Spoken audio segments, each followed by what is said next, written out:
vient de signer 2 conventions dans le cadre des aides qu'amène l'agglomération, dans le cadre des fonds de concours que donne l'agglomération aux collectivités, à Saint-Gilles, mais à d'autres, bien sûr. Mais c'est vrai que sur la ville de Saint-Gilles, qui est la 2e commune de l'agglomération, ne l'oublions pas, eh bien, les fonds de concours sont importants, puisque le maire le disait tout à l'heure, bon, on va dépasser les 2,5 millions de fonds de concours sur 4 ans, ce qui est d'une somme importante, mais qui correspond à la dimension de cette ville. Et la politique de l'agglomération que je préside, c'est effectivement d'aider les collectivités à investir. Parce que je crois qu'effectivement aujourd'hui, on a à tout mettre sur l'investissement et à réduire le fonctionnement. Donc aujourd'hui Saint-Gilles, commune très dynamique, que ce soit dans le domaine touristique, économique, fluvial avec son port. On a beaucoup de projets. L'agglomération a pris la compétence du tourisme par la loi NOTRe et donc on partage cette responsabilité avec le maire de Saint-Gilles et donc j'ai envie de donner un influx supplémentaire à la ville de Saint-Gilles. Alors je pense qu'aujourd'hui l'investissement qui est important sur Saint-Gilles, il y en a plusieurs, sur le centre-ville, c'est-à-dire sur les rénovations de l'habitat dégradé, c'est un investissement important de 2,2 millions et ça par rapport à la vie de Saint-Gilles mais à son tourisme autour de cette abbatiale, c'est exceptionnel.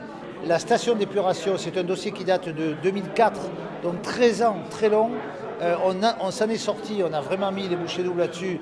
On s'en est sorti d'un point de vue juridique, on s'en est sorti d'un point de vue administratif. Et on vient de pouvoir réaliser l'investissement, 21 millions d'euros, et ce sera réalisé avant la fin de l'année 2019.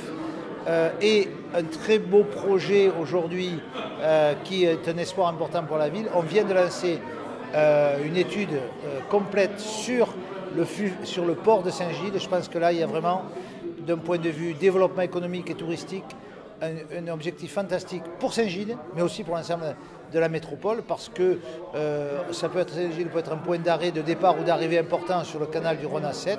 Et là-dessus, on peut, à la fois pour Saint-Gilles, mais aussi pour Nîmes et pour toutes les collectivités, être très attractif. La communauté d'agglomération aide toutes les communes, comme elle le fait pour Saint-Gilles, à due proportion, parce que la puissance d'investissement de Saint-Gilles aujourd'hui est quand même importante, puisque c'est la 2e collectivité, ce que n'ont pas toutes les collectivités, mais nous aidons à due proportion les collectivités qui nous le demandent. Et je le répète, c'est vrai que c'est un effort important. On a un peu tremblé parce qu'on s'est dit où on va. Pour l'instant, on peut le maintenir. Ça veut dire qu'on essaie d'aider en fonds de concours, autant que faire se peut. On vient de mettre sur 2 ans 9 millions d'euros de fonds de concours sur l'agglomération, et ça c'est important. Voilà, donc on peut avoir des aides de fonds de concours de 4 000, 5 000 euros pour des petites collectivités. On en a de 400, 500 000 euros comme celle de Saint-Gilles. Mais pour moi aujourd'hui, effort sur le fonctionnement, réduction du fonctionnement, on y va sur l'investissement et surtout, pas de nouvel impôt. Et si on peut en baisser quelques-uns, pourquoi pas.